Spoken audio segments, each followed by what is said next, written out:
여러분, 오늘 충격적인 연구 결과를 하나 알려드리겠습니다. 외로움이 하루에 담배 15개비 피우는 것과 같은 수준으로 수명을 줄인다는 사실 알고 계셨습니까? 하버드 대학교 의과대학에서 무려 85년간 추적한 연구 결과입니다. 건강하게 오래 사는 사람들의 공통점은 좋은 식습관도 아니었고 운동도 아니었습니다. 바로 따뜻한 인간관계였습니다. 오늘 이 영상에서는 나이 들수록 인간관계가 우리 몸 건강을 어떻게 결정하는지, 그리고 지금 당장 실천할 수 있는 관계 건강법까지 하나하나 알려드리겠습니다. 끝까지 보시면 여러분의 남은 인생이 달라질 수 있습니다. 먼저 왜 인간관계가 건강에 이렇게까지 중요한지 정확히 알아보겠습니다. 하버드 대학교에서 1938년부터 시작한 성인 발달 연구가 있습니다. 724명을 85년간 추적한 세계에서 가장 긴 연구입니다. 이 연구를 이끈 로버트 월딩어 교수는 결론을 이렇게 내렸습니다. 건강하고 행복하게 늙어가는 사람들의 가장 큰 공통점은 돈도 아니고 명예도 아니고 따뜻한 인간관계라고요. 50세 때 인간관계가 좋았던 사람들이 80세에 가장 건강했습니다. 콜레스테롤 수치보다 인간관계의 질이 건강을 더 잘 예측했다는 겁니다. 놀라운 결과 아닙니까? 그렇다면 외로우면 우리 몸에 구체적으로 어떤 일이 벌어질까요? 외로움은 단순히 마음이 쓸쓸한 것이 아닙니다. 우리 몸에 직접적인 타격을 줍니다. 미국 브리검영 대학교 연구팀이 340만 명의 데이터를 분석했습니다. 사회적으로 고립된 사람은 조기 사망 위험이 26% 높았습니다. 외로움을 자주 느끼는 사람은 무려 29% 높았습니다. 이것이 왜 담배 15개비와 같다는 말이 나온 겁니다. 왜 이런 일이 일어날까요? 우리 몸의 메커니즘을 쉽게 설명드리겠습니다. 사람이 외로움을 느끼면 뇌에서 위험 신호를 보냅니다. 원시 시대를 생각해 보세요. 혼자 있으면 맹수에게 잡아먹힐 위험이 높았습니다. 그래서 우리 뇌는 혼자 있는 상태를 위험으로 인식하도록 설계되어 있습니다. 외로움을 느끼면 스트레스 호르몬인 코르티솔이 계속 분비됩니다. 마치 화재 경보기가 꺼지지 않는 것과 같습니다. 이 상태가 몇 달, 몇 년 계속되면 어떻게 될까요? 첫째, 혈압이 올라갑니다. 시카고 대학교 연구에 따르면 외로운 사람은 수축기 혈압이 평균 14 높았습니다. 이것은 혈압약 한 알의 효과와 비슷한 수치입니다. 둘째, 면역력이 떨어집니다. 외로운 사람은 감기에 걸릴 확률이 2배 높았습니다. 백혈구가 제 기능을 못하기 때문입니다. 셋째, 치매 위험이 높아집니다. 영국 런던 대학교 연구에서 사회적으로 고립된 60세 이상은 치매 발생률이 1.6배 높았습니다. 넷째, 심장병 위험이 올라갑니다. 외로운 사람은 심근경색 위험이 29% 높고 뇌졸중 위험이 32% 높았습니다. 유럽 심장학회 발표 자료입니다. 혹시 여러분 중에 이런 분 계시지 않습니까? 하루 종일 집에서 텔레비전만 보신다. 일주일에 사람 만나는 횟수가 한두 번도 안 된다.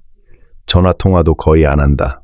이 세 가지 중 하나라도 해당되시면 지금 여러분의 몸은 이미 외로움의 영향을 받고 있을 수 있습니다. 그런데 다행히 좋은 소식이 있습니다. 반대로 따뜻한 관계가 있으면 우리 몸은 놀라운 회복력을 보여줍니다. 자, 이제 좋은 인간관계가 우리 건강에 어떤 기적을 만드는지 알아보겠습니다. 좋은 관계가 있으면 우리 뇌에서 옥시토신이라는 호르몬이 분비됩니다. 옥시토신은 사랑의 호르몬이라고 불립니다. 이 호르몬이 분비되면 놀라운 일이 일어납니다. 첫째, 혈압이 내려갑니다.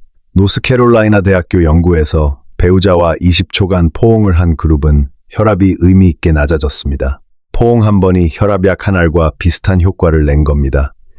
비용은 한 푼도 안 듭니다. 둘째, 통증이 줄어듭니다. 관절이 아프신 분들 많으시죠? 버지니아 대학교 연구에서 사랑하는 사람의 손을 잡는 것만으로도 뇌에서 느끼는 통증이 의미 있게 줄었습니다. 손을 잡는 것이 진통제 역할을 한 겁니다. 셋째, 수명이 늘어납니다. 오키나와 장수 연구를 아시나요? 세계에서 100세 이상 인구 비율이 가장 높은 일본 오키나와, 이 지역 장수 노인들의 공통점은 모아이라는 친목 모임이었습니다. 5명에서 10명이 정기적으로 모여 이야기를 나누고 서로 안부를 묻고 도움을 주고받았습니다. 연구진은 이 사회적 유대가 장수의 핵심 요인이라고 결론을 내렸습니다. 넷째, 면역력이 높아집니다. 카네기 멜론 대학교 연구에서 사회적 관계가 풍부한 사람은 감기 바이러스에 노출되어도 감기에 걸릴 확률이 4분의 1로 줄었습니다. 10명 중 7명 이상이 안 걸린 겁니다. 면역력이 그만큼 강해진다는 뜻입니다. 여러분, 약 하나를 안 먹고도 혈압이 내려가고 통증이 줄고 면역력이 올라가고 수명까지 늘어나는 방법이 있는 겁니다. 바로 좋은 인간관계입니다. 이보다 좋은 보약이 어디 있겠습니까? 자, 그러면 가장 가까운 관계부터 시작해 보겠습니다. 바로 부부관계입니다. 부부 사이가 건강하면 몸도 건강해집니다. 여러분, 혹시 배우자와 대화를 하루에 얼마나 하시나요? 30분 이상 하시나요? 10분도 안 되시나요? 일본 국립장수의료연구센터 조사에 따르면 하루 대화 시간이 15분 미만인 노년 부부는 우울증 발생률이 2.1배 높았습니다. 대화가 줄면 마음만 멀어지는 것이 아닙니다. 몸도 아파지는 겁니다. 그런데 오해하시면 안 되는 것이 있습니다. 대화를 많이 하라는 것이 아닙니다. 대화의 질이 중요합니다. 미국의 유명한 부부 심리학자 존 가트먼 박사가 있습니다. 이분은 3형상 이상의 부부를 40년간 연구하셨습니다. 가트먼 박사의 연구 결과 중에 아주 중요한 것이 있습니다. 건강한 부부는 긍정적인 말과 부정적인 말의 비율이 5대 1이었습니다. 칭찬, 감사, 격려 같은 긍정적인 말 5번에 불평이나 지적 1번. 이 비율이 무너지면 관계가 나빠지고 관계가 나빠지면 건강도 나빠졌습니다. 그렇다면 부부 사이 건강한 대화는 어떻게 하는 걸까요? 3가지만 기억하시면 됩니다. 첫째, 감사를 말로 표현하세요. 우리 세대는 마음속으로는 고맙지만 말로 잘 안 하시죠. 그런데 감사를 말로 표현하면 듣는 사람뿐만 아니라 말하는 본인에게도 옥시토신이 분비됩니다. 밥 먹을 때 오늘도 맛있다 한마디만 하셔도 됩니다. 아침에 일어나서 잘 잤어? 이 한마디도 좋습니다. 어렵지 않습니다. 둘째, 상대방 말을 끝까지 들어주세요. 심리학에서 경청이라고 합니다. 배우자가 말할 때 중간에 자르지 마시고 조언을 하려고 하지 마시고 그냥 끝까지 들어주세요. 그리고 한마디만 하시면 됩니다. 그랬구나. 힘들었겠다. 이것만으로도 배우자는 이해받았다고 느낍니다. 가트먼 박사는 이것을 감정적 연결이라고 불렀습니다. 셋째, 하루에 한 번 눈을 보고 이야기하세요. 텔레비전 보면서 이야기하는 것과 눈을 보고 이야기하는 것은 다릅니다. 눈을 보고 대화할 때 뇌에서 옥시토신이 3배 더 많이 분비된다는 연구 결과가 있습니다. 식사 시간에 텔레비전을 끄고 마주보고 드세요. 이것 하나만 바꿔도 부부 사이가 달라집니다. 자, 지금까지 부부 관계가 건강에 미치는 영향과 대화법 3가지를 알려드렸습니다. 감사 표현하기, 끝까지 들어주기, 눈 보고 이야기하기. 이 3가지 기억하시죠? 다음은 자녀와의 관계입니다. 자녀와의 관계가 건강에 미치는 영향, 이것도 정말 중요합니다. 여러분, 자녀에게 먼저 연락하시나요? 아니면 자녀가 먼저 연락하나요? 혹시 자녀에게 짐이 될까봐 아프다는 말도 못하고 참고 계시지는 않습니까? 서울대학교 보건대학원 연구에 따르면 65세 이상 어르신 중 자녀와 주일회 이상 소통하는 분들은 우울증 발생률이 40% 낮았습니다. 반면에 자녀와 소통이 거의 없는 분들은 인지기능 저하 속도가 1.5배 빨랐습니다. 자녀와의 관계가 뇌 건강까지 영향을 미치는 겁니다. 그런데 여기서 중요한 것이 있습니다. 자녀와의 관계에서 가장 흔한 실수가 있습니다. 바로 관계를 일방적으로 만드는 것입니다. 무슨 말이냐면 부모가 자녀에게 일방적으로 주기만 하거나 반대로 일방적으로 의존하기만 하면 관계가 건강하지 않다는 겁니다. 건강한 관계는 서로 주고받는 관계입니다. 심리학에서 이것을 호혜성이라고 합니다. 일본 도쿄대학교 연구에 따르면 손주를 돌봐주는 조부모가 그렇지 않은 조부모보다 인지기능이 더 좋았습니다. 그런데 여기서 핵심이 있습니다. 일주일에 한두 번 돌봐주는 것이 가장 효과가 좋았고 매일 돌봐주는 것은 오히려 스트레스가 올라갔습니다. 적절한 균형이 중요하다는 뜻입니다. 자녀와 건강한 관계를 유지하는 방법 3가지 알려드리겠습니다. 첫째, 작은 연락을 자주 하세요. 길게 통화할 필요 없습니다. 짧은 문자 하나면 됩니다. 오늘 날씨 좋다. 밥 잘 먹어라. 이 한마디가 관계를 이어줍니다. 연세대학교 사회학과 연구에서 짧지만 자주 연락하는 부모-자녀 관계가 가끔 길게 통화하는 관계보다 만족도가 더 높았습니다. 둘째, 조언보다 관심을 보여주세요. 자녀가 힘들다고 할 때 그래서 어쩌라고 하거나 너는 맨날 그런다 이렇게 말하시면 자녀는 다음부터 말을 안 합니다. 대신 요즘 힘들구나 한마디만 해주세요. 부부 사이와 마찬가지입니다. 사람은 해결책을 원하는 것이 아니라 이해받고 싶은 겁니다. 이것은 나이와 관계없이 모든 사람에게 해당됩니다. 셋째, 자녀에게 도움을 요청하세요. 이것이 의외로 중요합니다. 우리 세대는 자식에게 폐를 끼치면 안 된다고 생각하시죠? 그 마음은 이해합니다. 하지만 심리학 연구에 따르면 적절한 도움 요청은 관계를 오히려 강화합니다. 자녀가 부모를 도와줄 때 자녀도 보람을 느끼고 부모와의 유대감이 깊어집니다. 이것을 프랭클린 효과라고 합니다. 도움을 준 사람이 도움을 받은 사람을 더 좋아하게 되는 심리 현상입니다. 핸드폰 글씨가 잘 안 보이는데 좀 도와줄래? 이런 사소한 부탁이 관계를 이어주는 다리가 됩니다. 자, 지금까지 자녀와의 관계 건강법 3가지를 말씀드렸습니다. 작은 연락 자주 하기, 조언보다 관심 보여주기, 적절히 도움 요청하기. 다음은 친구와 이웃 관계입니다. 이것도 건강에 정말 큰 영향을 미칩니다. 여러분, 지금 정기적으로 만나는 친구가 몇 명이나 되시나요? 3명 이상이시면 아주 잘하고 계신 겁니다. 1명도 없다면 지금부터 만들어야 합니다. 호주 플린더스 대학교에서 70세 이상일 477명을 10년간 추적한 연구가 있습니다. 놀라운 결과가 나왔습니다. 친구 관계가 좋은 사람은 사망 위험이 22% 낮았습니다.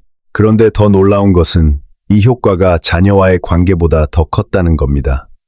왜 그럴까요? 전문가들은 이렇게 설명합니다. 자녀와의 관계는 의무와 책임이 포함되어 있지만 친구 관계는 순수한 선택입니다. 서로 만나고 싶어서 만나는 것이죠. 이 자발적인 연결이 더 큰 심리적 만족을 줍니다.